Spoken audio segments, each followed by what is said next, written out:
Hello students, welcome back Gajanand academy YouTube channel. Next हम discuss कर रहे हैं एग्जाम्पल नंबर 9 आपका चैप्टर नंबर 4 के लिए। क्या कह रहा है देखो, from a point in the interior of an equilateral triangle. तो देखो गिवन कंडीशन जो है उससे सबसे पहले अपने को क्या बनाना है, एक डायग्राम बनाना है। तो देखो गिवन कंडीशन से मैं डायग्राम बना देता हूँ यहाँ पे। लाइक इसको अपन नेम दे रहे हैं ए बी और सी।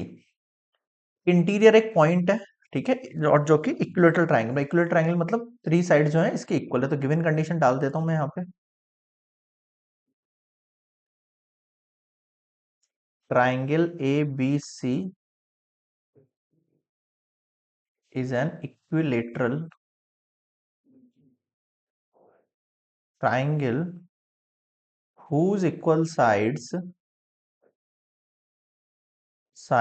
are AB equals to BC equals to CA equals to A। हो गई साइड कितनी हो गई, दिख रही है आपको यहाँ पे साइड? तीनों साइड कितनी हो गई है उस पे? ए हो गई है। ये साइड भी ए, ये साइड भी ए, ये साइड भी। अब इंटीरियर एक पॉइंट है, perpendicular drawn on the three side. इसकी जो थ्री साइड है उनके ऊपर अपन ने एक परपेंडिकुलर ड्रॉ किया है यहाँ पे। ठीक है सर, कर दिया परपेंडिकुलर ड्रॉ अपन ने। If the length of the perpendiculars, in perpendiculars की लेंथ क्या है, एक की 14 दे दी है इसने, एक की 10 दे दी और एक की 6 दे दी। आप किसी को भी कोई भी मान सकते हो, कोई ऐसा जरूरी नहीं है कि आपको 6 इधर ही रखना है या 14 इधर ही रखना है। आप उसको चेंज भी कर सकते हो ना, उससे कोई फर्क नहीं पड़ेगा। Find the area of triangle आपको निकालना है। ठीक है सर, अब सबसे पहले इस पे फोकस करना क्वेश्चन पे। अपन इसको तीन पार्ट में डिवाइड कर सकते हैं इस क्वेश्चन को, है ना। लाइक अगर मैं यहाँ एक लाइन ड्रॉ कर दूं, यहाँ एक लाइन ड्रॉ कर दूं, यहाँ एक लाइन ड्रॉ कर दूं, ठीक है। अब आप देखो इस ट्राइंगल के तीन पार्ट हो गए। पहला पार्ट ये हुआ, दूसरा पार्ट ये हुआ और तीसरा पार्ट ये नीचे वाला हुआ। तीन पार्ट हो गए ना इस ट्राइंगल के, बिल्कुल सर। अब देखना मैं क्या कह रहा हूँ। सबसे पहले आपको इक्विलेटरल ट्राइंगल का क्या निकालना है, एरिया निकालना है। अगर आपको ये वाला पॉइंट अगर मेरा समझ में नहीं आ रहा है तो आप सीधे जाओ अपने एक बार इंट्रो पार्ट में। इस एक चैप्टर से मैंने सबसे पहला वाला लेक्चर देखो, इसका सबसे पहला वाला लेक्चर, वहां पे मैंने इंट्रो पार्ट में समझाया किस तरीके से ट्राइंगल्स के आप एरिया निकाल सकते हो डायरेक्टली। तो हमें डायरेक्टली फॉर्मूला पता होना चाहिए। क्या फॉर्मूला है भाई आपके पास?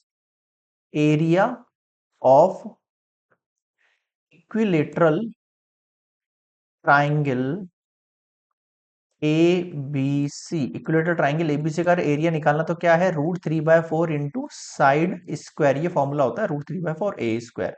अब हमारी साइड कितनी है, यहाँ पे ए है, तो ए स्क्वायर मान लेता हूँ और ये हम यहाँ पे यूनिट स्क्वायर लिख सकते हैं, जो भी इसकी यूनिट होगी ए की। मुझे बताओ यहाँ तक समझ में आ गया है क्या? ठीक है सर, ये एक पॉइंट क्लियर हुआ मेरे पास यहाँ पे, ठीक है, कि हमने इसका एरिया निकाल लिया ट्राइंगल का, ये होता है। अब सेकंड थिंग, मेरी बात सुनो सर। हमें ये पता है कि जो पूरे ट्राइंगल का एरिया होगा वो एक्चुअल में इन तीन पार्ट के सम के इक्वल होगा, एरिया के, इस पार्ट के, इस पार्ट के और इस पार्ट के। तो मैं यहाँ पे क्या लिख सकता हूँ, मैं लिख सकता हूँ यहाँ पे area of triangle A B C equals to area of triangle A, इस बीच वाले को नाम क्या देते हैं अपन, इसको नाम दे देते हैं अपन ओ, दे देते हैं इसको ओ, है ना। A O B, area of triangle A O B plus area of triangle A O C plus area of triangle B O C. ये तीन ट्राइंगल हो गए आपके पास, ठीक है। अब एरिया ऑफ ट्राइंगल एबीसी की जगह तो मैं डायरेक्टली √3/4 ए स्क्वायर लिख सकता हूँ, but area of triangle ABC की जगह मैं क्या लिखूंगा, हाफ इंटू, इस कंडीशन को देखो, ए ओ बी है पहले ना, A O B. A O B में जो बेस है भाई, आपको एरिया ऑफ ट्राइंगल पता है क्या होता है, एरिया ऑफ ट्राइंगल क्या होता है, half into base into height. Base कौन सा होता है, जिसके ऊपर परपेंडिकुलर ड्रॉन होता है। परपेंडिकुलर ड्रॉन अभी फिलहाल इस वाली साइड के ऊपर है, तो ये वाली साइड हमारा बेस होगी इस वाले ट्राइंगल के लिए ना। ए बी आपका बेस हो गया, इनटू हाइट कितना हो गया आपका, इस हाइट का नेमिंग क्या है, 14 दे रखा है आपको। ये हाइट कितने दे दिया, 14 दे दिया, ठीक है सर। प्लस हाफ इंटू, अगला क्या है, एओसी। एओसी यहां पर बेस क्या होगा, एसी होगा, इनटू हाइट कितनी होगी, 10 आपको गिवन है। अगला देखो, यहां पर बेस बीसी हो जाएगा और हाइट कितनी हो जाएगी आपके पास, 6। 14 10 और 16 दी थी हमें। बताओ यहां तक समझ में आ गया क्या? ठीक है सर। अब ए बी जो है और ए सी जो है, बीसी, ये तीनों आपको क्या गिवन है, देखो ए, ए और ए गिवन है। गिवन है या नहीं है? बिल्कुल गिवन है।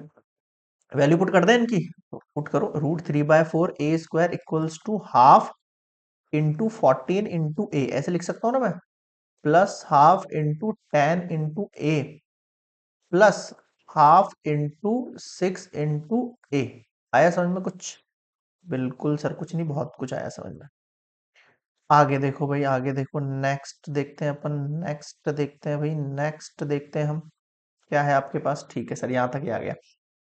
अगला कंसेप्ट क्या है अपने पास? आ जाओ नेक्स्ट स्लाइड पर। यहाँ तक एक बार कॉपी कर लेना पॉज करके, मैं बढ़ रहा हूँ आगे नेक्स्ट। अब इसके अंदर से हम तीनों में से हाफ हाफ हाफ कॉमन ले सकते हैं, बिल्कुल ले सकते हैं सर। और ए भी कॉमन ले सकते हैं, बिल्कुल ले सकते हैं। आज के देखो, √3/4 A square equals to half A common लिया तीनों में से, है ना।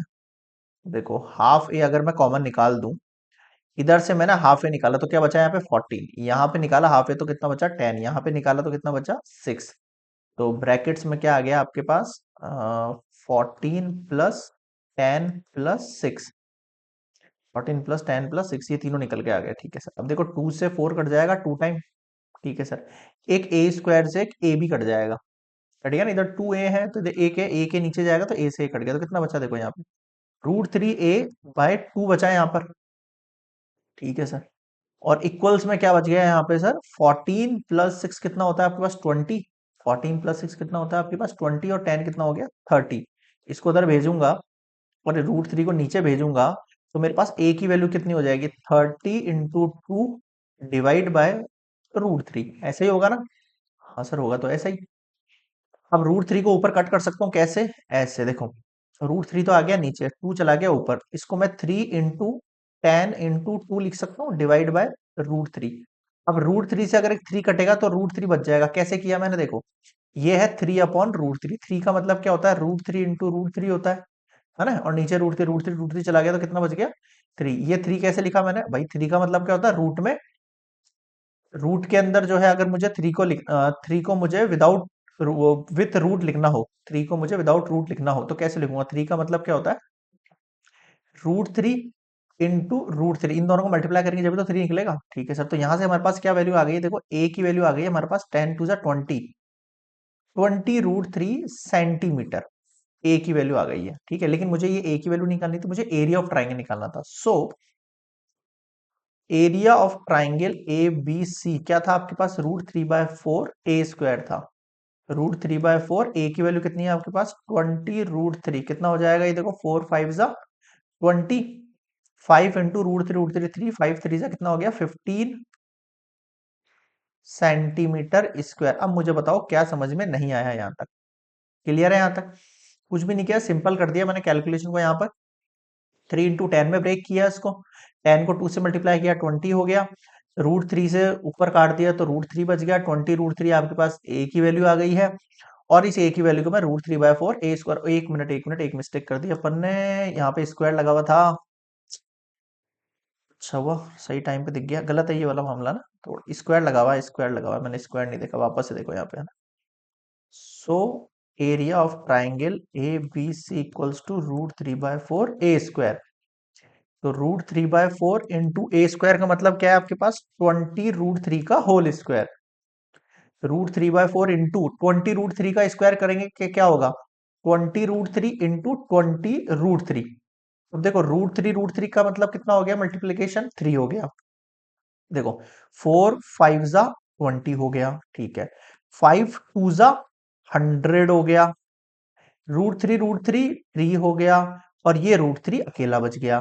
तो फाइनली आप देखो तो क्या बचेगा आपके पास? 300 √3 centimetre square. This is our answer. बताओ क्या समझ में नहीं आया? क्लियर है क्या यहां तक? बिल्कुल सर क्लियर है। ये हो गया आपका कंप्लीट एग्जाम्पल नंबर 9, जो आपका एरिया ऑफ ट्राइंगल निकालना था। ठीक है यहां तक? चलिए